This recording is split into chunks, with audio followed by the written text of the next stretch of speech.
বিসমিল্লাহির রহমানির রহিম। ক্রিয়েটিভ ফারুক একাডেমিতে আপনাদের প্রত্যেকেই স্বাগতম।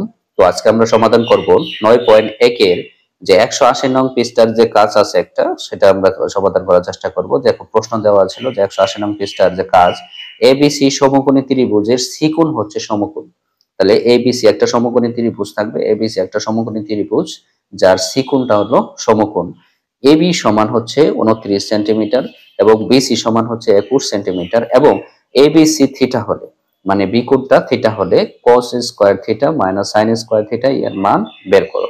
তো আমরা প্রথমেই এই তাদের কথা অনুযায়ী, উদ্দীপক অনুযায়ী আমরা প্রথমে চিত্রটা আঁকাই নেব। দেখো, চিত্রটা ওনারা কি বলছিল যে এবিসি সমকোণী ত্রিভুজের সি কোণ হচ্ছে কি সমকোণ। তাহলে আমাদের এবিসি সমকোণী ত্রিভুজের এই যে সি কোণটা হচ্ছে সমকোণ, সেটা আমরা কি করলাম, আঁকাই নিলাম। তাহলে সি কোণটা হচ্ছে সমকোণ এবং এবি 29 সেন্টিমিটার। তো আমরা এখানে দিয়ে দিলাম এবি হচ্ছে 29 সেন্টিমিটার এবং ওনারা বলছে বিসি ইকুয়াল টু 21 সেন্টিমিটার। তাহলে এই যে আমরা বিসি সমান 21 সেন্টিমিটার দিয়ে দিলাম।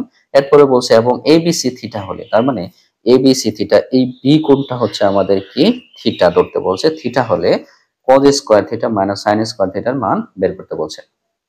তো এখানে একটু খেয়াল করে দেখো যে এবিসি সমকোণী ত্রিভুজের অতিভুজ কিন্তু আমার যেহেতু সমকোণ সি কোণ, তাহলে অতিভুজ হচ্ছে এবি এবং ভূমি হচ্ছে বিসি। তাহলে সেক্ষেত্রে কিন্তু দেখো, অতিভুজ এবং ভূমির মান দেওয়া আছে, আমাদের কিন্তু কি এসির মান মানে লম্বর মানটা কিন্তু দেওয়া নেই। তাহলে আমাদের প্রথমে আমরা লম্বর মানটা বের করে নিব। দেখো, লম্বর মান যদি আমরা বের করতে যাই, প্রথমে আমরা দেখো আমাদের লম্ব হচ্ছে কি এসি এবং অতিভুজ হচ্ছে এবি এবং ভূমি হচ্ছে বিসি। তাহলে আমাদের পিথাগোরাসের বিখ্যাত উপপাদ্য থেকে আমরা পাই যে অতিভুজ স্কয়ার সমান লম্ব স্কয়ার প্লাস ভূমি স্কয়ার। এই সূত্রটা আমরা বসাবো। দেখো যে সমকোণী ত্রিভুজ এবিসি এ অতিভুজ স্কয়ার সমান, দেখো অতিভুজ হচ্ছে কি আমাদের এবি, তাহলে অতিভুজ স্কয়ার সমান লম্ব স্কয়ার, লম্ব হচ্ছে আমাদের এসি, লম্ব স্কয়ার প্লাস ভূমি স্কয়ার, লম্ব স্কয়ার প্লাস ভূমি স্কয়ার ইকুয়াল টু হচ্ছে কি অতিভুজ স্কয়ার। তাহলে আমরা অতিভুজ স্কয়ার সমান লিখতে পারি এবি স্কয়ার ইকুয়াল টু লিখতে পারি এসি স্কয়ার প্লাস হচ্ছে বিসি স্কয়ার। তো আমরা লিখে নিলাম যে AB square equal to AC square plus BC square. তাহলে এবির মান হচ্ছে কত, 29। দেখো এবির মান হচ্ছে 29 স্কয়ার ইকুয়াল এসি স্কয়ার, যেহেতু আমরা এসির মানটা বের করব। আর বিসির মান হচ্ছে 21। তাহলে আমরা এখানে দেব 21 তারপর স্কয়ার। এখন 29 কে যদি বর্গ করো তাহলে হবে কত, 841। আর এসি স্কয়ার প্লাস 21 কে যদি বর্গ করো তাহলে হবে 441। তাহলে 841। এখন আমরা একটু পক্ষান্তর করবো, মানে ডান পাশের সমান চিহ্ন ডান পাশে যা মান সব বাম পাশে দিব, বাম পাশে যে মানটা আছে ডান পাশে দিব।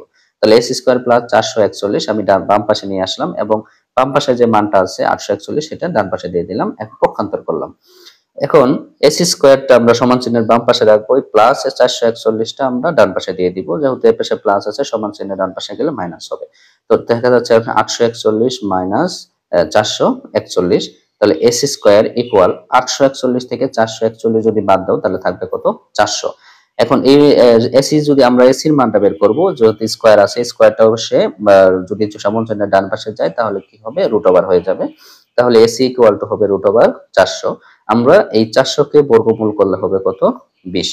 তাহলে দেখো আমাদের কিন্তু এসির মানটা আমরা পেয়ে গেলাম কত, 20। আমরা এসির মানও 20 পেয়ে গেলাম। তো আমাদের চেয়েছিল কি, আমাদের চেয়েছিল হচ্ছে cos square theta minus sin square থিটার মান বের করতে বলছে। তাহলে আমরা এই চিত্র অনুযায়ী cos এবং sin এর মানটা লিখে নিই। তো আমরা কিন্তু জানি যে আমাদের যে ত্রিভুজ অনুযায়ী যে আমাদের cos এবং sin এর অনুপাত আছে, যে cos সমান হচ্ছে কত, ভূমি বাই অতিভুজ, sin সমান লম্ব বাই অতিভুজ। তাহলে cos সমান হচ্ছে কত, cos থিটা ভূমি বাই অতিভুজ। ভূমি হচ্ছে আমাদের বিসি এবং অতিভুজ হচ্ছে আমাদের এবি। তাহলে আমরা লিখতে পারি BC by AB, cos theta সমান লিখতে পারি বিসি বাই এবি। তাহলে বিসির মান হচ্ছে কত, বিসির মান হচ্ছে 21 এবং এবির মান হচ্ছে 29, আমি লিখে নিলাম। এরপরে সাইন, সাইন সমান যেহেতু লম্ব বাই অতিভুজ, তাহলে লম্ব হচ্ছে এসি এবং অতিভুজ হচ্ছে এবি, তাহলে এসি বাই এবি লিখলাম। এরপর এসির মান হচ্ছে কত, এসির মান দেখো 20 এবং এবির মান হচ্ছে 29, আমি 20 বাই 29 লিখলাম। সেক্ষেত্রে আমাদের কজ এবং সাইনের মানটা কিন্তু বের করা কমপ্লিট হয়ে গেল। তো এখন আমরা আমাদের যে ম্যাথটার মানটা চেয়েছে সে ম্যাথটা করব। দেখো আমাদের কি চেয়েছিল যে cos square minus sin square theta এর মান বের করো। তাহলে আমাদের cos স্কয়ার থিটা আমরা সমাধানে যদি চাই, যে এখন দেখো যে আমরা লিখবো যে এখন আমাদের কি চেয়েছিল, cos square theta minus sin square theta এই মানটা চেয়েছিল, রাইট। তো এই মানটা যদি আমরা দেখো cos এর মান আমরা কত পেয়েছি? cos এর মান পেয়েছি 21/29। তাহলে আমরা এখানে লিখব 21/29। তাহলে এখানে দেখো যে cos এর উপরে যেহেতু স্কয়ার আছে সেহেতু আমরা এখানে কি স্কয়ার দিব। আর sin এর মান কত পেয়েছি আমরা? sin এর মান পেয়েছি 20/29। তাহলে আমরা এখানে লিখব 20/29। এরপরে যেহেতু স্কয়ার আছে আমরা স্কয়ার দিয়ে দিব। ইকুয়াল দেখো 29 এখন আমরা বর্গ করব যে 21 এর 21 এর উপরেও কি আছে 2 আছে এবং 29 এর উপরেও পাওয়ার 2 আছে। তাহলে 21 কে 2 বার গুণ করলে হবে কত? 441 তোমরা জানো। এবং 29 কে 2 বার গুণ করলে হবে কত? 841 মাইনাস এই 20 কে যদি আমরা 2 বার গুণ করি তাহলে হবে কত? 400 এবং 29 কে যদি আমরা 2 বার গুণ করি তাহলে হবে কত? 841। তাহলে এর ভিতর যেহেতু ২ টা ভগ্নাংশ আছে, লব এবং হর আছে, আমরা লসাগু করব। তাহলে 841 এর লসাগু হবে 841। 841 কে যদি আমরা 841 দিয়ে ভাগ করি তাহলে হবে 1। 1 দিয়ে যদি আমরা লবকে গুণ করি 441 তাহলে হবে কত? 441 হবে মাইনাস এখন এই দ্বিতীয় ভগ্নাংশের হর দিয়ে যদি আমরা লসাগুকে ভাগ করি 841 আর 841 কে ভাগ করলে হবে 1। 1 দিয়ে যদি 400 কে গুণ করি তাহলে হবে কত? 400। তাহলে এখানে 441 থেকে যদি আমরা 400 বিয়োগ করি তাহলে হবে কত? 41 আর নিচে থাকবে কত? 841। এটাই হচ্ছে আমাদের কি কাঙ্ক্ষিত ফলাফল।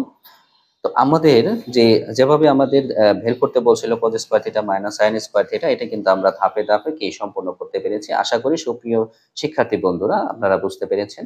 এরপরও যদি তোমাদের বুঝতে কোথাও সমস্যা হয় তাহলে অবশ্যই কমেন্টে জানাবা। আমি পুনরায় তোমাদের বুঝিয়ে দেওয়ার জন্য চেষ্টা করব। ধন্যবাদ সবাইকে।